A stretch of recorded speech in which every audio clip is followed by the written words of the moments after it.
යාළුවගේ මාර්ගෙන් මම ආයෙ මෙතන දැනගත්තේ යාළුවගේ වාහනේ ක්ලච් පැක් එකේ පොඩි ගැටලුවක් ඇවිල්ලා ඒක විසඳ ගන්න මෙතෙන්ට ආවේ.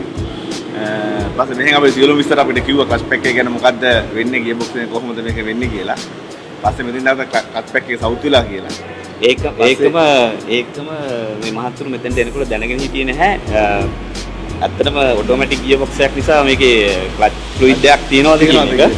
ඒක අපි වෙන්නුවාම ගොඩක් වෙලාවට ඒගොල්ලෝ ඇත්තටම පුදුම වුණා පළවෙනි වතාවට ඒක දැක්කේ. ඉතින් මේ මහත්තයා ඊට පස්සේ මේ මහත්තයාගේ යාළුවා තමයි පළවෙනියෙන් මෙතෙන්ට ආවේ. ඊට පස්සේ මේක දැකලා මේ මහත්තයාගේ වාහනේත් අරගෙන මෙතෙන්ට ආවා. ඇත්තටම ප්‍රශ්නයක් තියෙනවද කියලා. දැන් ඇත්තටම මේකේ එහෙම ප්‍රශ්නයක් තියෙනවා. මේකේ තියෙන ඇත්තටම මැනුවල් ගියර් බොක්ස් එකක්. ගොඩක් අය මේකේ ගියර් ඔයිල් එක විතරයි මාරු කරන්නේ. නමුත් මේකේ ක්ලච් ෆ්ලුයිඩ් එකක් තියෙනවා. ඒ ක්ලච් ෆ්ලුයිඩ් එක අනිවාර්යෙන් හැම සේවාවකදීම පරීක්ෂණයකට ලක් කරන්න ඕනේ. මොකද ඒ නිසා තමයි ගොඩක් වෙලාවට මේ වාහනේ ප්‍රශ්න ගැටලු මතුවෙන්නේ. සමහරලාට යන පොඩි මුදලකින් ලොකුවට කරන්න වෙන රිපෙයාර් එක මුදල අඩු කරගන්න පුළුවන්. ඇත්ත වශයෙන්ම දැනගෙන හිටියේ නෑ. මගේ යාළුවගේ මේ වාහනේ ගන්න බලන්න අපු තමයි මේක දැනගත්තේ.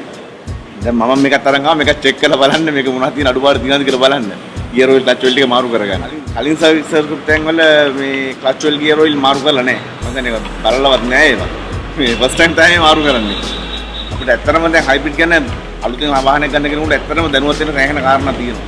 සාමාන්‍යයෙන් මාසයක් මේක දැනුවත් වුණත් මදි ඒක ඇත්තටම හයිබ්‍රිඩ් වාහනයක් කෙලවන්න. දැන් මෙතෙන් අපි ඇවිල්ලා මේ දවසෙන් අපිට රැහෙන කරුණු කාරණා අපිට පැහැදිලි කරලා දුන්නා. අපි ඇත්තටම මදිනවා ඒක. ඔව් ඒ වගේම අපි ඒකම අපි වාහනේ සේවාවත් එක්කම දෙන්න පුළුවන් උපරිම දැනුම වාහනේ පාවිච්චි කරන්නේ කොහොමද? එතනින් එහා එක පවත්වාගෙන යන්නේ කොහොමද? රිපෙයාර් වලට යන කොස්ට් එක අඩු කරගන්නේ කොහොමද? ඒව තමයි අපි ගොඩක් දැනුවත් කරගෙන යන්නේ. මොකද මේ හයිබ්‍රිඩ් වාහන දැනුම ගැන ලොකු ගැටලුවක් තියෙනවා ලංකාවේ. වැරද්දක් නෑ ඉතින් කියන්නේ. ගොඩක් ඉස්තුතිවන්ත වෙන්න ඕනේ මේ හයිබ්‍රිඩ් අප් එකට අපිට ඇත්තටම මෙයාගේ සේවාවන් ලබා දෙනවට.